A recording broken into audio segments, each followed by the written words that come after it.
नमस्कार। हमारे ज्योतिष के YouTube चैनल ज्योतिष ज्ञान गंगा पर आपका स्वागत है।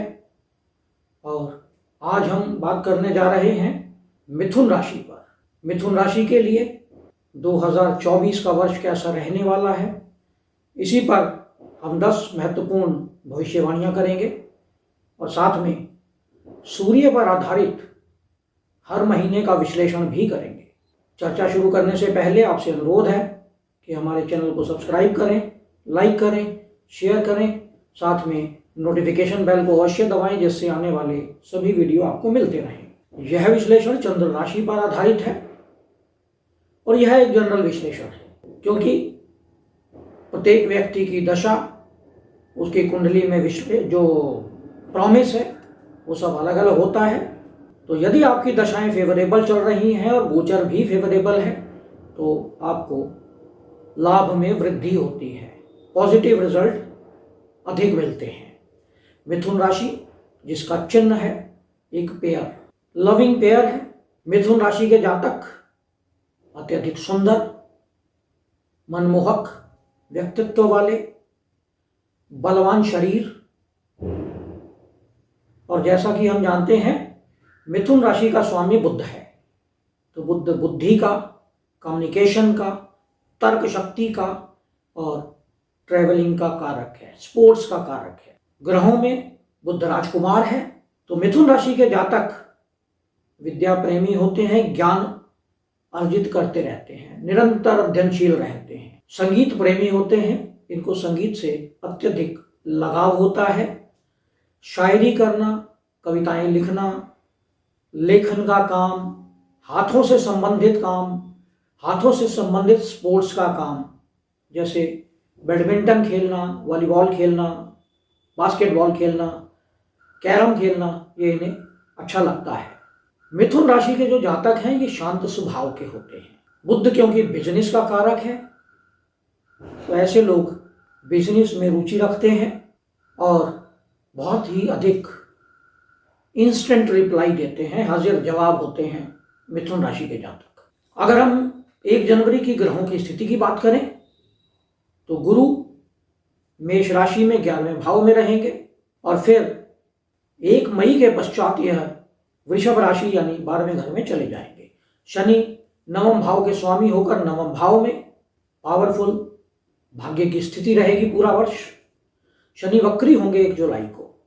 राहु पूरा वर्ष 10वें घर में और केतु पूरा वर्ष 4थे घर में रहेंगे। अगर हम पहली भविष्यवाणी की बात करें तो गुरु 11वें भाव में है 1 मई तक, तो ऐसी स्थिति में आपको व्यवसाय में अत्यधिक लाभ मिलेगा। व्यवसाय के माध्यम से आप धन अर्जित करते रहेंगे और संतान से यदि आपकी कोई समस्या चल रही है तो संतान पक्ष से संबंधित सभी प्रकार की समस्याएं समाप्त हो जाएंगी। संतान पक्ष से आपको सुखद समाचार की प्राप्ति होगी। जो स्टूडेंट्स हैं उनके लिए बहुत अच्छा समय है, अपने ज्ञान बढ़ाने के लिए, अपनी परफॉर्मेंस इंप्रूव करने के लिए। जो लोग संतान चाहते हैं उनके लिए अच्छा समय है।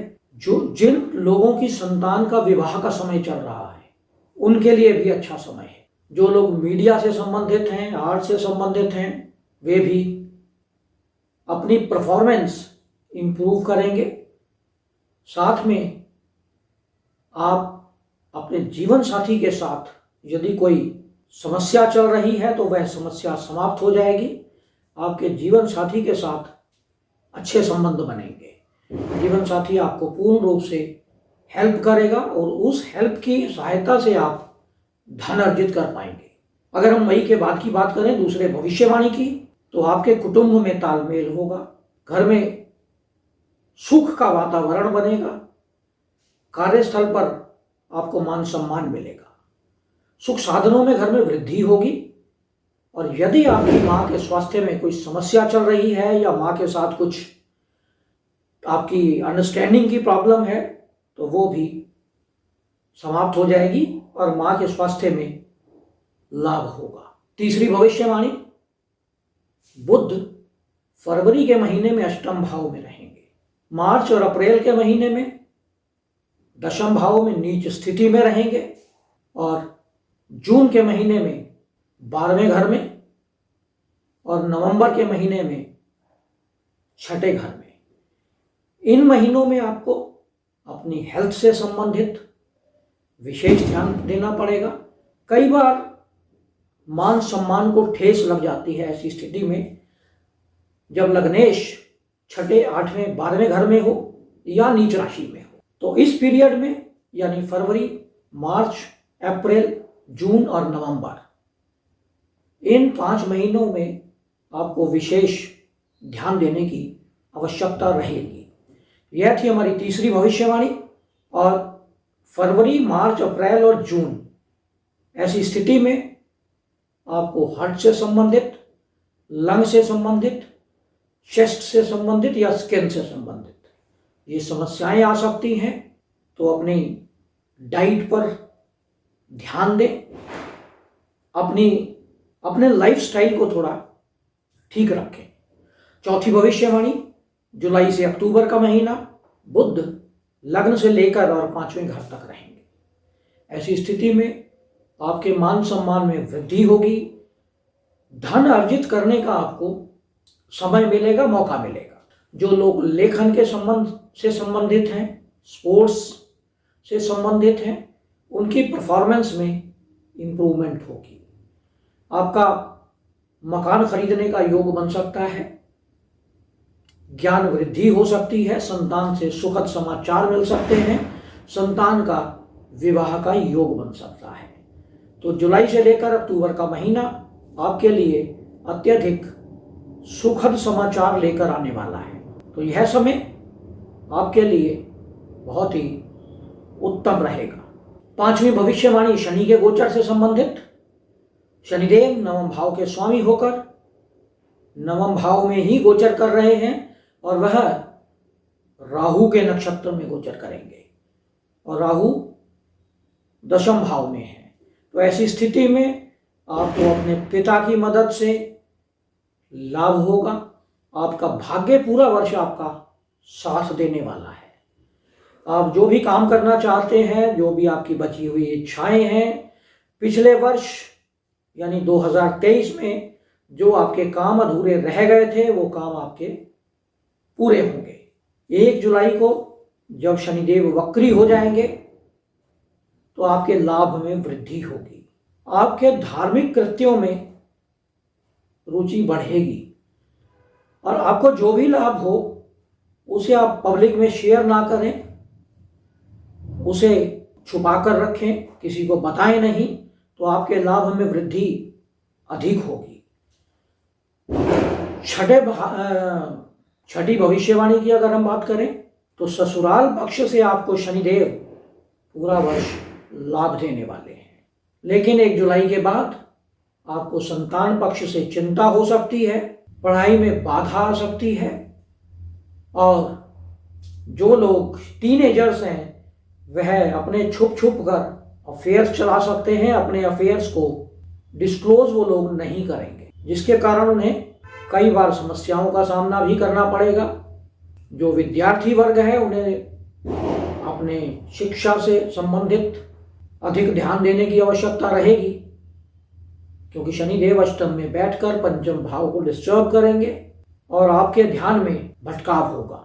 7वीं भविष्यवाणी राहु से संबंधित। राहु 10वें भाव में गोचर कर रहे हैं और जब तक देवगुरु बृहस्पति 11वें भाव में गोचर कर रहे हैं, राहु आपको अत्यधिक लाभ देते रहेंगे, क्योंकि राहु अपने आप में कोई रिजल्ट नहीं देते हैं। जिस राशि में बैठते हैं उससे संबंधित ग्रह के रिजल्ट वह देने लगते हैं। व्यवसाय में यह भ्रम की स्थिति उत्पन्न करेंगे, आपको लाभ दिखाएंगे, व्यवसाय को चेंज करने के लिए आपको प्रेरित करेंगे, लेकिन आपको बहुत ध्यानपूर्वक निर्णय लेना होगा। आपकी वाणी में कटुता होगी, वाणी में एग्रेसिवनेस होगी, जिसके कारण आपके कुटुंब में कुछ समस्या हो सकती है। और 8वीं भविष्यवाणी, राहु आपके पूरा वर्ष शत्रुओं का नाश करते रहेंगे, लेकिन साथ में आपको रोग से संबंधित भ्रम की स्थिति भी उत्पन्न होगी। रोग कोई होगा नहीं, लेकिन आपको लगेगा कि कुछ प्रॉब्लम हो गई है आपको। आप मेडिकल टेस्ट भी कराएंगे, उस टेस्ट में कोई पॉजिटिव रिपोर्ट नहीं आएगी, सभी नेगेटिव आएगा, लेकिन फिर भी आपके भीतर डिजीज से संबंधित कोई ना कोई भ्रम बना रहेगा। जो लोग डॉक्टर्स हैं, वकील हैं या जुडिशरी में इन्वॉल्व हैं, उन्हें लाभ मिलने की संभावना बनी रहेगी पूरा वर्ष। नवम भविष्यवाणी, केतु आपके चतुर्थ भाव में गोचर कर रहे हैं, तो आपका अपने घर में सुख साधनों में इंटरेस्ट थोड़ा कम रहेगा, आपकी रुचि कम होगी, आपको सुख साधनों का एहसास कम होगा, घर में वाद विवाद उत्पन्न हो सकता है। इस स्थिति से निपटने के लिए आपको चाहिए कि आप सौहार्दपूर्ण वातावरण बनाने का प्रयास करें। और दशम भविष्यवाणी, चतुर्थ भाव में बैठे केतु, आप क्योंकि राहु और केतु जो भी रिजल्ट देते हैं अचानक देते हैं, तो राहु और केतु आपको अचानक से लाभ या हानि करवा सकते हैं। ससुराल से आपके मतभेद भी उत्पन्न हो सकते हैं, और साथ में विदेश जाने का एक अच्छा योग बनता है आपका। जो लोग विदेश जाना चाहते हैं उनके लिए पॉजिटिव समय चल रहा है। यदि आपकी दशा फेवरेबल है और अगोचर आपका फेवरेबल है तो आप विदेश जा सकते हैं और धन अर्जित कर सकते हैं। अब हम बात कर लेते हैं सूर्य से संबंधित गोचर पर। 1 जनवरी से लेकर 14 जनवरी तक सूर्य आपके सप्तम भाव में गोचर करेंगे। ऐसी स्थिति में आपके जीवन साथी या पार्टनर्स के साथ वाद विवाद हो सकता है। साथ में आपको व्यवसाय में ख्याति प्राप्त होगी। 14 जनवरी से लेकर और 14 फरवरी तक सूर्यदेव अष्टम भाव में। ऐसे लोग जो लोग योग से, ज्योतिष से, तंत्र मंत्र या कुछ स्पाइन सर्विसेज से जुड़े हुए हैं, रिसर्च में इन्वॉल्व हैं, उन्हें लाभ मिल सकता है। 14 फरवरी से लेकर 14 मार्च तक आपके कॉन्फिडेंस में वृद्धि होगी। आपके भाइयों के साथ कुछ मतभेद छोटे मोटे हो सकते हैं, पिता के साथ मतभेद हो सकते हैं, लेकिन आपके पराक्रम में वृद्धि होगी। जो लोग स्पोर्ट्स में इन्वॉल्व हैं उनकी परफॉर्मेंस में इंप्रूवमेंट हो सकती है। 14 मार्च से लेकर 14 अप्रैल तक सूर्यदेव आपके दशम भाव में रहेंगे, और दशम भाव में सूर्यदेव दिग्बली होते हैं, बलवान होते हैं, डायरेक्शनली बहुत स्ट्रांग होते हैं। ऐसी स्थिति में जो लोग गवर्नमेंट से जुड़े हैं, सरकारी जॉब में हैं, गवर्नमेंट के कॉन्ट्रैक्टर हैं या गवर्नमेंट से किसी और तरह से जुड़े हैं, उन्हें अत्यधिक लाभ मिलेगा। उनकी ख्याति, सोसाइटी में मान सम्मान अत्यधिक बढ़ेगा। लेकिन साथ में माँ के स्वास्थ्य में कुछ समस्या भी आएगी इस महीने, तो इसे आपको ध्यानपूर्वक देखना होगा। 14 अप्रैल से लेकर और 14 मई तक सूर्यदेव आपके 11वें भाव में रहेंगे। ऐसी स्थिति में आपका धन लाभ होगा। आप अपने कम्युनिकेशन के माध्यम से, अपनी नेटवर्किंग के माध्यम से धन अर्जित कर सकते हैं। आपके ज्ञान में वृद्धि होगी, आपका मान सम्मान बढ़ेगा। जो लोग स्कॉलरशिप एक्सपेक्ट कर रहे हैं उन्हें स्कॉलरशिप मिल सकती है, गवर्नमेंट से कुछ अवार्ड मिल सकते हैं। जो लोग गवर्नमेंट जॉब में हैं उन्हें प्रमोशन मिल सकती है। संतान को ख्याति प्राप्त हो सकती है। लेकिन अगर संतान विवाहित है तो उनकी अपने जीवन साथी के साथ वाद विवाद हो सकता है। 15 मई से लेकर और 15 जून तक आपके विदेश यात्रा के योग बनेंगे।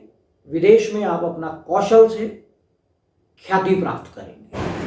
15 जून से लेकर और 16 जुलाई तक आपके मान सम्मान में वृद्धि होगी।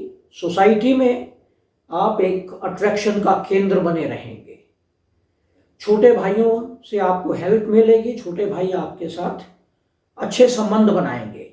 लेकिन पत्नी के साथ आपका वाद विवाद होगा, और जो अगर आप पार्टनरशिप में हैं बिजनेस में तो उनके साथ भी आपके कुछ वाद विवाद हो सकते हैं, तो थोड़ी सावधानी बरतें। 16 जुलाई से लेकर 17 अगस्त तक आपको धन लाभ की स्थिति बनेगी। कुटुंब के साथ मतभेद होंगे। जो लोग रिसर्च की फील्ड में हैं या ज्योतिष, तंत्र मंत्र की फील्ड में हैं, उन्हें ख्याति प्राप्त होगी। साथ में आपको राइट आई में कोई समस्या हो सकती है, उसका ध्यान रखें। डेंटल समस्या भी हो सकती है, आपको ध्यान देने की आवश्यकता रहेगी। 17 अगस्त से लेकर और 18 सितंबर तक आपके कॉन्फिडेंस में इंप्रूवमेंट होगी, पराक्रम में वृद्धि होगी, यात्राओं के योग बनेंगे। भाइयों को मान सम्मान मिलेगा, भाइयों की ख्याति बढ़ेगी। और 18 सितंबर से लेकर 17 अक्टूबर तक आपका मान सम्मान बढ़ेगा, गवर्नमेंट से आपको लाभ मिलेगा, लेकिन आपके बॉस के साथ मतभेद हो सकते हैं, सुखों में कमी हो सकती है, घर से दूर रहने का एक योग बन सकता है। आप अपने प्रोफेशन से संबंधित या बिजनेस से संबंधित घर से दूर जा सकते हैं। 17 अक्टूबर से लेकर और 16 नवंबर तक ज्ञान की वृद्धि होगी, संतान ख्याति प्राप्त करेगी, आपकी बौद्धिक क्षमता में वृद्धि होगी और आप धन अर्जित करेंगे। यदि आप स्कॉलरशिप चाहते हैं तो आपको स्कॉलरशिप मिल सकती है, गवर्नमेंट से अवार्ड मिल सकता है। और 16 नवंबर से लेकर 15 दिसंबर तक आपके रोग, ऋण और शत्रुओं का नाश होगा। जो लोग डॉक्टर्स हैं, वकील हैं या जुडिशरी में इन्वॉल्व हैं, उनके मान सम्मान में वृद्धि हो सकती है, उनको सोसाइटी में ख्याति प्राप्त हो सकती है। जो लोग विदेश में पढ़ाई करना चाहते हैं, विदेश में एजुकेशन प्राप्त करना चाहते हैं, उनके लिए यह एक अच्छा समय है। और 15 दिसंबर से लेकर 14 जनवरी तक सूर्य देव फिर आपके सप्तम भाव में रहेंगे। ऐसी स्थिति में आपके जीवन साथी या पार्टनर्स के साथ वाद विवाद हो सकते हैं, लेकिन व्यवसाय में आपको ख्याति प्राप्त होगी। तो यह था विश्लेषण मिथुन राशि का 2024 के लिए। यह विश्लेषण आपको कैसा लगा, इस पे कमेंट करें। यदि आपने हमारे चैनल को सब्सक्राइब नहीं किया है तो इसे सब्सक्राइब करें, लाइक करें, शेयर करें, साथ में नोटिफिकेशन बेल अवश्य दबाएं, जिससे आने वाले सभी वीडियो आपको मिलते रहें। नमस्कार।